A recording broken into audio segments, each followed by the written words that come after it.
Boy Scouts are an organization that was created by an act of Congress. They have a level of authority, a level of command that reaches the top. They're responsible. They're the ones who put these predators in positions of authority, in positions of trust, and the Boy Scouts and the parents who trusted their children to this institution were let down.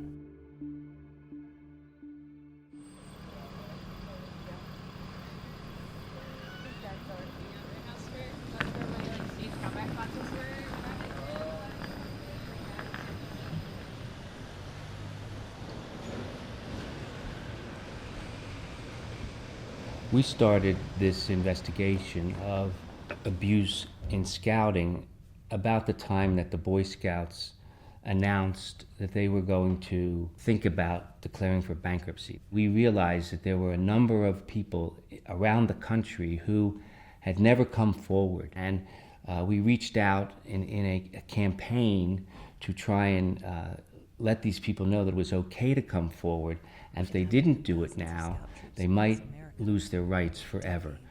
Countless innocent children were sexually molested by adult Scout leaders. We are attorneys representing survivors of Scout leader sexual abuse. If you were abused in a Scouting program, you are not alone. Come forward and get the help and healing you deserve.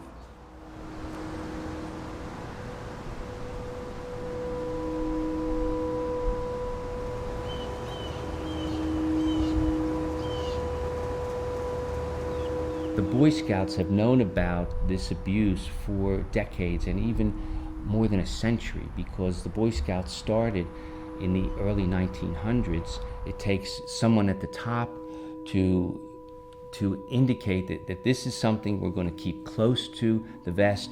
We're not going to go to the authorities, because if we allow it to get out there, we're going to lose members, we're going to lose Scouts, we're going to lose money, we're going to lose support, and the Boy Scouts have kept files on those who have been reported called the perversion files, which is sort of a sick name, and they've kept them secret.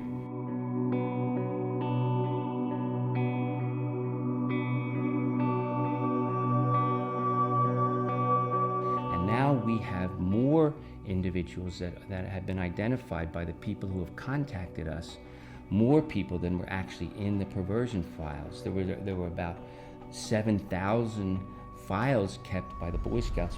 We know from experience that one abuser doesn't just abuse one child. A pedophile usually abuses multiple people.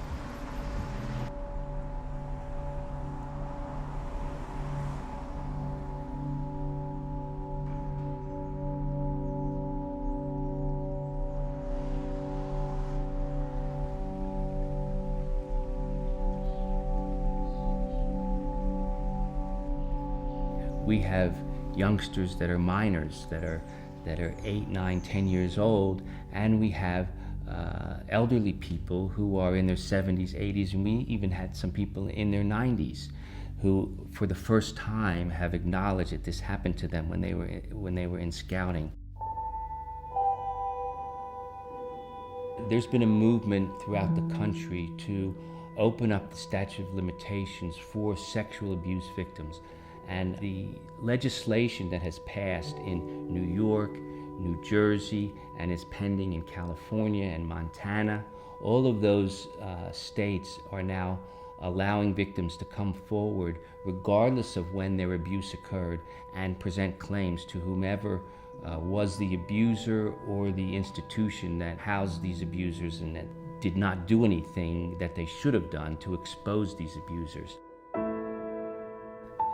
The Boy Scouts generally say they're sorry, but sorry doesn't do anything.